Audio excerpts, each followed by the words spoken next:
मेरे मित्रों, आजकल हर आदमी पीला धागा पीला वस्त्र पहन के बोलता है मैं बगलामुखी का भगत हूं। ऐसा नहीं है। बगलामुखी के लिए उसके 5 पटल हैं, 5 विषय। तो पहला विषय है कि बगलामुखी को जानने, उसके मंत्र के बारे में आप क्या जानते हैं। जैसे नरसिंह मंत्र है, ओम उग्रवीर ब्रह्मा विष्णु ज्वलंतम सर्वतोमुखम नरसिंहम विष्णुम भद्रम मृत्यु मृत्युम नमाम्यम। ध्यान रहे, ये मंत्र जो है 32 अक्षर का है और 64 पृष्ठ की इसकी व्याख्या है उपनिषद में। अब ये मंत्र जो है क्या बोल रहा होगा, क्या इसका भावार्थ होगा, उस मंत्र का भावार्थ जानना अति आवश्यक है। बगैर मंत्र के अर्थ के जिस मंत्र को आप जप रहे हैं वो निरर्थक है। जयंती मंगला काली भद्रा काली कपालिनी दुर्गा क्षमा शिवा दात्री स्वास्वदा नमो आस्तुते बहुत बड़ा मंत्र है, बहुत बड़ी व्याख्या है, लेकिन लोग उसको सरलता में ले लेते हैं। बोला छेंडा मारा। जय श्री राम। ओम लिंग बगला मुक्ष दुष्टानाम बाचाम मुखम पदम अस्तव्यम जिव्याम किलय बुद्धिम विनाशय इलिम ओम फट स्वाहा। ये मंत्र है पूरा। इसका सूक्ष्म मंत्र है ओम हिलिम ओम। मंत्र का भावार्थ जानना बहुत जरूरी है। मंत्र कौन से देवी का, कौन से देवता का, कौन सा वस्त्र है, किस रंग का वस्त्र है, उसका भोजन क्या है, उसका फूल क्या है, उसके दान क्या है, उसकी दक्षिणा क्या है, उसका स्थान क्या है, उसकी दिशा क्या है, उसके अस्त्र और शस्त्र क्या है, उसकी पीठ क्या है। जब तक आप इस विषय में नहीं जानते हैं, और अगर आप मंत्र सिद्ध करने, पहले भी विषय चल पड़ा है, इसमें वार्तालाप हमारी हो चुकी है कि जो लोग अनजाने से सिद्धि प्राप्त करने के लिए नाना प्रकार के उपाय, मैं तो उसको ढूंढूंगा जब तक आपको मंत्र का ही ज्ञान नहीं। फिर वो देवी के एक चीज ख्याल रखें, किसी भी दुर्गा हो, विष्णु हो, भगवान नारायण हो, आप जगदीश हो, राम हो, कृष्ण हो, कोई भी देवी और देवता हो, उनके लिए सबसे पहले कवच अपने शरीर को जो है मजबूत करता है चारों दिशाओं से। सबसे पहले उस देवता का, देवी का कवच आपको ज्ञात होना चाहिए। कवच के बाद उसका दूसरा जो चैप्टर खुलता है, उसमें अष्टोत्तर शतनाम है, 108 नाम वाले। कवच नहीं है तो 108। पहले तो ये 5 चीज होनी चाहिए। हर देवता की एक स्थिति है कि उसका पंच अथर्व शीर्ष है। उसकी 5 जो है विधियां हैं जिसके द्वारा आप उसको जो है प्राप्त करने का प्रयास कर सकते हैं। अष्टोत्तर शतनाम है, हृदय स्तोत्र है जिसको उपनिषद कहते हैं, यानी उसके हृदय को क्या प्यारा है, उस देवता के हृदय को प्यारा क्या है उसको पढ़िए आप, तो भी उससे सिद्धि प्राप्ति होगी। उसके बाद उसका सहस्त्र नामावली है, 1000 नाम है। उसके बाद उसका पटल है, पटल में क्या लिखते हैं, इन चीजों को। फिर हवन, कितना हवन है, 1000 अगर आपने सहस्त्र नामावली से अगर आपने हवन किया, यानी 1000 अगर अपनी आहुतियां दी हैं, तो उसका 10वां भाग आपका मार्जन आएगा। 10वें भाग, उसका 10वां भाग भी आपका तर्पण आएगा। तब जाके उस मंत्र की गति की मति मिलती है। ठीक। अब उसके पीले वस्त्र है। हर आदमी जो है सोचता है कि मैं जैसे जिक्र किया मैंने, पीला धागा, पीला वस्त्र, पीला तिलक, सब कुछ है। ऐसा नहीं है। आप उसके लिए एक चीज ख्याल रखें, मेरी दृष्टि में इस जीवन काल में जो मेरा अनुभव है, सिर्फ 3 मंदिर ही बगलामुखी माता के हमारे भारत में है। और शनिदेव का जो एक मंदिर था, उसके भी कई मंदिर हो गए। ऐसे नाना प्रकार के हर आदमी अपने मंदिर बना के, उनमें ये करके, उनमें प्राचीन करके, उनमें पैतृक करके, जो जोड़ के जो है उसको खड़ा कर देता मंदिर को। 3 मंदिरों में सबसे बड़ा मंदिर जो है नागपुर में, महाराष्ट्र में, बाम बगलामुखी का, पीताम्बरा भी उसको कहते हैं।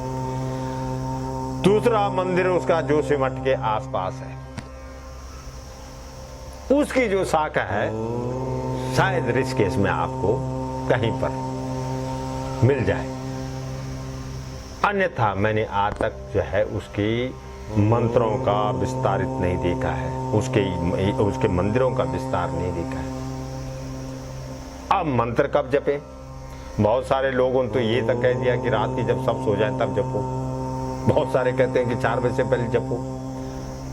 बहुत सारे उनका अलग अलग मत है, लेकिन एक मत सत्य है कि ब्रह्म मुहूर्त में जो उठ के मंत्र जपता है उसके मंत्रों में सिद्धि ना आने का कोई कारण ही नहीं हो सकता है। ये भी सत्य है कि दोपहर के 12 बजे के करीबन जो शोरगुल है वो शांत जब हो जाता है, उस समय भी मंत्र जपने की एक विधि है। और ये सत्य है कि इन गुप्त मंत्रों में आप मंत्र किसके लिए जप रहे हैं? आप अपनी प्रसन्नता के लिए जप रहे हैं, शत्रुनाश के लिए जप रहे हैं, धन प्राप्ति के लिए जप रहे हैं, या कोई आपके लड़ाई झगड़ा से संबंधित कोई विषय है उसके लिए जप रहे हैं? इन मंत्रों में फर्क है। शत्रुनाशक अलग मंत्र है, कार्य साधक अलग मंत्र है, सिद्धिदायक अलग मंत्र है। क्या मंत्र जपना चाहिए? एक मंत्र से, एक रास्ते जाने से कई रास्तों का हल भी नहीं होता है, ऐसा जरूरी नहीं है।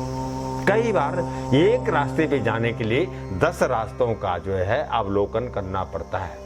आप उस विषय वस्तु, फिर बोल रहा हूं, फिर कह रहा हूं, फिर समझा रहा हूं, जब तक आप किसी विषय का चिंतन मनन और अध्ययन नहीं करते हैं तब तक आपको सिद्धि मिल ही नहीं सकती। चिंतन मनन करने के 3 तरीके हैं। आप किसी पुस्तक को पढ़ते हैं, सर्वप्रथम उस पुस्तक को पहले इस ढंग से पढ़िए ताकि आप जो यहाँ से शुरू लास्ट अंतिम छोर तक जाइए। अंतिम छोर जाने के बाद फिर उसको जो है वहीं से उल्टा लाएं, देखें कि इसमें कौन से विषय रह गए। और तीसरा जो अंतिम जो है पढ़ने चिंतन मनन करने का तरीका है वो ये है कि आप एक पेंसिल हाथ में लीजिए और उन विषयों को आप अंडरलाइन कर दीजिए जो विषय आपके काम के हैं। तो आपको उस विषय पे फिर 1-2 चिन्ह, यश के चिन्ह लगाते हुए उन चिन्हों, उस यंत्र को, उस मंत्र को, उस स्त्रोत को, उस अष्टक को टिक करने के बाद आपको फिर मैं अंतिम छोर पे यही कहूंगा कि हृदय स्तोत्र किसी भी देवी और देवता को सबसे प्रिय है। जैसे दुर्गा सप्तशती के जो प्रथम 7 श्लोक हैं, उनमें जो चौथा श्लोक है, उनमें जो प्रथम श्लोक जो है, उनमें जो है प्रथम श्लोक दुर्गा सप्तशती का है, या श्री स्वयं सुकृता नाम भवनेश लक्ष्मी पापात्मनम कृते मृदे सुबुद्धि श्रद्धाम सदा कुलजन परवसलचाताम त्वाम देवी स्मर प्रपाल देवी विश्वम। और लक्ष्मी की कामना करने वाले तो इस मंत्र को भूल ही ना करें। लक्ष्मी भूर्षित रूपम, लक्ष्मी भूर्षित कुलम, लक्ष्मी भूर्षित विद्याम, लक्ष्मी भूर्षित राज्यम, लक्ष्मी यत्र तत्र सर्व विराजते मम गृहे। हे भगवती, आप यहाँ से वहां और वहां से यहाँ, मेरे घर को छोड़ के मत जाना। एक विषय है यहाँ पर, यहीं पर एक विषय उत्पन्न हुआ है। बहुत सारे लोग प्रश्न करते हैं कि शनि कब अच्छे लगते हैं और लक्ष्मी कब अच्छी लगती है। ध्यान रहे, लक्ष्मी जब आती है तो आदमी को आगे से सचेतना करती है, यानी हृदय पे चोट करती है कि घुस जा, मैं आ गई हूं, सोना नहीं है। लेकिन शनि जब जाते हैं तो पीछे से पीठ पे वार करते हैं, वो कहते हो जहां थे वहीं रहो, मैं जा रहा हूं। कोई बड़ा छोटा नहीं है, लेकिन ख्याल रखना कि लक्ष्मी के बगैर मैं समझता हूं कि कुछ भी नहीं है। बहुत सारे लोग कहते हैं भाई लक्ष्मी धन से कम तो नहीं है, लेकिन धन तो है। अरे हम कहते हैं लक्ष्मी धन है, लक्ष्मी देवी है, लक्ष्मी मन है, लक्ष्मी तन है, लक्ष्मी स्वर्ग में है। लक्ष्मी पाने के लिए 12 द्वार हैं जिनका मैं फिर जिक्र करूंगा। ऐसे बगलामुखी के हवन से लेके, जप से लेके, तप से लेके, जप, हवन, जप, तप, तर्पण, मार्जन और 5 चीजें, किसी भी चीज, कुछ कार्य करते हो आप 5 चीज ख्याल रखना। इसके लिए दान, दक्षिणा, भोजन, वस्त्र और आशीर्वाद, फल फूल आशीर्वाद, ये जरूर लीजिए। और आज तो एक व्यवस्था भी हो गई, कोई बच्चा है उल्टा हाथ लगाता हो, ऐसे लगाता है, राम राम जी, अरे ऐसे लगाई ना आप हाथ लगाई। गोडे से नीचे तो लगाइए। आपसे बड़ा है अगर आपसे अगर दुगुना बड़ा है तो उसके कम से कम गोडे से नीचे तो स्पर्श कीजिए, तो आपको उसको लाभ मिलेगा। और जब तक वो आपके सर में हाथ उठा लगाता है, आपको आशीर्वाद देना चाहते हैं, इतनी देर में आप जो है अपना सर हटा देते हैं।